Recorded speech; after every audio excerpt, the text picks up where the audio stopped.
I'm joined by Troy head women's basketball coach, Chanda Rigby. Coach, how are you doing today? I'm doing great. We're right in the middle of doing kids camp, little kids camp today. So just got out of snack time. We're doing pretty good over here.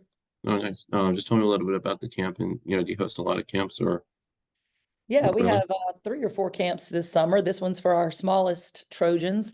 It's a good community outreach. We have about 80 young kids, anywhere from kindergarten up to grade 6. We divide them into 3 groups according to their abilities, and we work on them, work with them. Some of them want to learn more basketball and take skills home. Some of them are just learning how to line up and and get water out of the water fountain. So, I mean, we have them from all different abilities and ages, and we try to meet everybody where they are and help them have a good time and learn a little basketball. Nice. So you're in the off season now, your season ended 2 months ago. So, how's your off season been? I know you're hosting camp right now, but Mhm. just tell me how's your off season been? Do you have any plans for the summer? Will you take time away from coaching duties or All season's been really intense because okay. the way things are, the transfer portal, things like that. I mean, you just really never stop recruiting. The NCAA gave us a recruiting shutdown in hopes that all coaches would take a vacation or a little time off, I think. Our recruiting shutdown was during our Sun Belt Conference meeting, so I was at that. And so just been going, going, going. We got our team in. The new team came in last week. So they've been here about a week. And we're getting them, all their physicals done, getting them in classes. And now they are helping with camp. So we just kind of keep going, keep going. We have an international trip coming up this summer with a team. We're going to Costa Rica. And so the NCAA gives you 10 extra practices in the summer, team practices for that. So we're trying to build a base right now in the weight room and conditioning wise, so that when we get to those 10 practices, we'll be ready to go and hopefully prevent injuries and things like that. Nice. Going to Costa Rica, that'll be awesome for you and Mhm. your team. Very So I blessed. see that you're a mom, and you're a head coach. You're a mom to two sons. So, how is it balancing being a mom and a coach, and we get to hang out, I hope you get to hang out with Yeah. your family during the summer.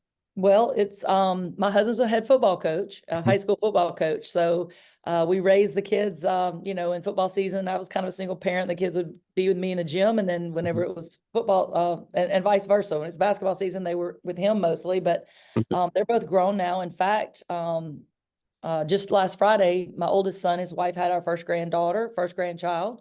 So now I actually have a granddaughter. But so yeah, it's just really you have to be intentional about everything you do to spend good time, quality time with your family, because so much time goes towards coaching. And again, with 2 coaches in the family, it's kind of double that. But we made it work. Been doing it a long time, so we made it work. It's been a good life. Nice. So let's get into your coaching career. Coach, you've been the head women's basketball coach at Troy since 2012. So just tell me about being, at Troy and how have your 12 years at Troy been? 12 years at Troy has been amazing. It's my only and first Division I opportunity. I started out as a high school English teacher and a volunteer basketball coach. Kind of worked my way up the ranks. Won a few state championships doing that. Got the opportunity to be an AIA coach out in Kansas. That was my first college job at Tabor College, and then to the junior college ranks, both Holmes, Mississippi, and Pensacola State. And at Pensacola State, we had just kind of had 2 back-to-back really, really unbelievably great seasons. One of them was an undefeated season and 2 trips to the national tournament Final Four. And I got a call from Troy. And when I came to Troy, which is a really great opportunity to go from being a head high school coach all the way through to being a Division I coach with no assistant experience. So when I got to Troy, Troy University women's basketball was second to last in the nation. Mhm. They did RPI scores back then. They were 77 out of 379 teams. So we had to rebuild mindsets. I call myself more of a change agent than a basketball coach. Just set really high goals, which is what we do in this program, and then keep getting people to believe they can do them. Mhm. And so we've been on a journey to do that. And then in the last 8 years, we've won 5 Sun Belt championships, and been in the NCAA tournament multiple times. This year, we were at the WNIT tournament all the way to the Fab Four, the Final Four. And so we've experienced a lot of ups and downs, but in the last years, lots of success. Nice. So yeah, as you mentioned, you took over the Troy women's basketball program in 2012. The season before you took over, the team went, 2-26. As you mentioned, you've had to rebuild the program. So just tell me, what was it like to take over, the program that, was rebuilding? Then how have you turned around, Troy women's basketball program to be, a championship contender? You've won a couple Sun Belt Conference championships and had a few postseason appearances. So how have you turned around, the Troy women's basketball program? Well, all throughout my career, that's kind of what I've done is gone into underperforming or losing teams and turning around to championship teams. And so I developed a system that I felt like had been working for me over and over again. I call it a turnaround blueprint, and I share it with corporations and businesses and other teams. And it starts with setting a faith-filled vision. And it's like a vision that's so big that, most people would laugh at, but it's something that excites you and it stirs your heart, and you have to inject faith in there to believe you can do it. And then you have to develop a plan that can get you to that vision. You got to work that plan every day. And then you need to, as a leader, assess and address deficits, because if you're in a losing program, there's always deficits. Some people think that's about money, and it's not always about money, because when you, like, coming into Troy's program, there was a thought deficit. They thought they couldn't win for the most part. So you have to address whatever deficits there are to turn them around as a leader. And then the main thing you have to do all the time as a leader is just deal hope and deal hope and deal hope, and constantly, everybody thinks that progress is a straight line from where you start to where you want to be. You just go straight there, but that's not it. It's like you take 2 steps forward and 1 step back, and 1 step forward and 2 steps back. But if you keep going, you eventually get to where you want to go. But most people lose hope when the steps back happen. And so as a leader, that's the job, is just to keep dealing hope. Fortunately, I have a staff around me. Coach Jennifer Graff has been here with me since day one at Troy. I was her high school coach back in Loranger, Louisiana. We won a state championship there as player and coach. She went on and became a Division I basketball coach before me. But when I got hired at Troy, she came on over with me. Thank goodness. She's been with me the whole time. And so to have another person that is well versed in those steps that I just talked about, the turnaround blueprint, and who's with you all the way in it and backing you up in it, it really helps breed success in what you're trying to do. So Coach, you mentioned, you started coaching in high school, and then you spent 12 years coaching at the junior college level. So, in 2012, what did it mean to you to be given the opportunity to coach at Troy, your first Division I head coaching opportunity? How much does that mean to you, given, I mean, you spent many years, at high school and then, junior college? just so thankful. I know it's not easy to make that jump at all, and it's not really likely, right? It's very few people have such an eclectic coaching background, and never, like I say, never took an assistant job, but was able to move up as a head coach to all those levels. But getting that call from Troy and getting this opportunity, it's kind of like the scripture in the Bible that says that God is able, to do exceedingly and abundantly more than we could ask or imagine. That's what it was in that moment when Chancellor Jack Hawkins Jr., our chancellor at Troy, offered me this job here. It was exceedingly and abundantly more than I felt like I deserved or that I could have imagined. And so I'm really proud to have this job at Troy, and I'm really grateful for it. Mhm. So tell me about your time at Pensacola State. You finished 35-1, in the 2010-2011 season, and you made two, Final Four appearances. And you're also inducted this past year into the FCSAA Women's Basketball Hall of Fame. So just tell me, how much that induction, how special that was for you. It's really special, and I was so surprised when they called me and told me I was getting inducted into that Hall of Fame, because in my first year there, because in that Panhandle there, in that conference, the Panhandle Conference, is known as the best women's basketball league in the nation. Okay. It is full of high Power 5 players that for one reason or another needed to go to junior college for a year or two. So you're playing with really high level athletes and against really high level athletes. And in my first year there, I got beat really bad. I've learned way more from getting beat than I ever have from winning. And in that league, I really got my feet wet by another Hall of Fame coach, Rooney Scovel, who was at Gulf Coast. I think the first time I played her, I think they beat me by 70 points. And night in and night out, I was getting beat in my first year, even my first 2 years there. And it really made me revamp my coaching philosophy, especially my recruiting philosophy. And so sometimes out of necessity, when you make changes or you change your paradigm, the ways that you think and operate out of, it can make you a lot better. And so that's really where I I believe, gained my ability to get to this Division I level and be successful is the changes I had to make at that level to be successful. I had to really get a mentality of I need to go get the best players in the world, no matter there's no border that's too wide. There's no challenge that's too big. I have to go get the best players I can possibly get to play for me to be the best that we can be. And it really changed my philosophy in that way. So coach, you earned your 450th win this past season, so congrats on that. Thank you. Tell me how special that was, and then tell me about your staff at Troy. I'm sure they've been a big part in helping you get these 450 wins.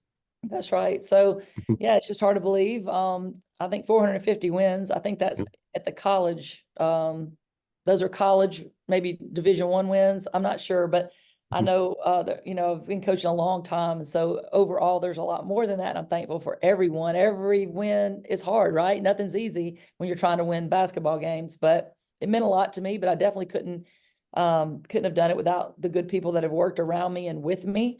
It's like they say, when you see a turtle on a fence post, you know they didn't get there alone. Same thing with me. I did not get here alone. I've had great staff members, great people just joining in and working with me.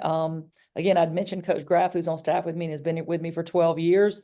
Coach Chelsea Dungy, who was a star at Arkansas. I think she led all scorers in the SEC, men and women, in scoring. And she went on and was a first-round draft pick in the WNBA. So she's here helping me as well.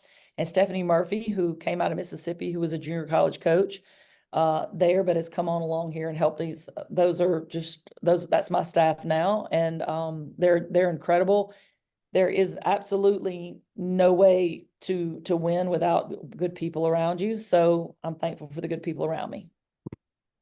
So coach, just tell me, how you knew you wanted to get into coaching, women's basketball. What drew you, to want to become, women's basketball coach? Yeah, so I grew up on a dairy farm in southeast Louisiana, and dairy farm, you have to milk the cows twice a day. We worked very hard. So one morning after we finished milking really early, we were about to get on the bus to go to school, take a shower and get on the bus to go to school. My dad lined up all my brothers and I and said, hey, all of y'all who do not have sports practice after school, you need to come home and help milk in the afternoons. And I hated milking cows, so I decided to become an athlete at that point. There wasn't anything else at that small school for female athletes to do except play basketball at that time. So I got into basketball. I learned how to make it a year-round sport, and I practiced it so much that I got pretty good at it. I got a little scholarship to go play basketball at Louisiana College in Louisiana. And then I ended up graduating and get my degree in English education to be an English teacher. And once I got to Ponchatoula High School in Louisiana as my first job, very soon after I took the job, the basketball coach came and said, I'm gonna need some help coaching basketball. Like I just volunteered at first, and then from then on, I never really had any assistant job. From the time I took actually a job for pay, I was a head coach the rest of my career for 32 years. So something impressive I found see about you is you got your master's degree in 1998, and then nearly 20 years later, July 2017, you earned your doctorate in higher education leadership. So, tell me, almost 20 years later, what drew you to, get your doctorate, and just tell me about getting your doctorate. So as an English teacher, I mostly would be given the classes of people who were what we used to call at risk. Maybe they were very low test scores, or for some reason, maybe they repeated the grade many times. And I guess I felt like the coach could kind of handle a lot of those types of students. But I always had my classrooms were filled with those types of students who had challenges learning English as a subject. And I did really well with them. And I just always did really well with that population of students.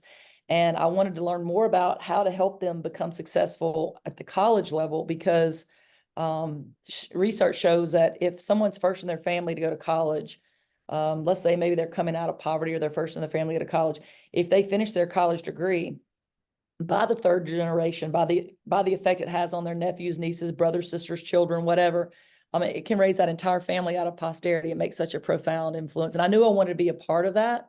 So I went back and studied higher education leadership and did my dissertation, a 4-year study on how to acclimate the first generation college student to the college campus.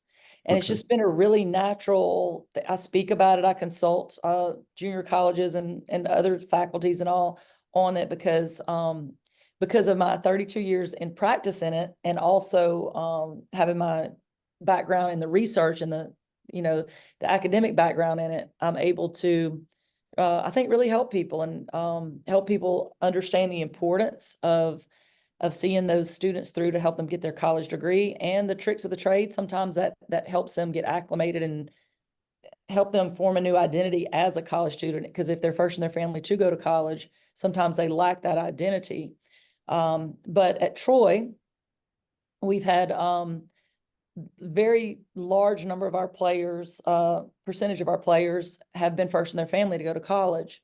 And with the factors that kind of go against them, whether they're coming from poverty or whether they're coming from low test scores, whether they're coming from any of those risk factors that put them as a vulnerable population, research shows that they have about a 35% chance of graduating college once they enter college. But at Troy women's basketball, we've had 100% of those graduate.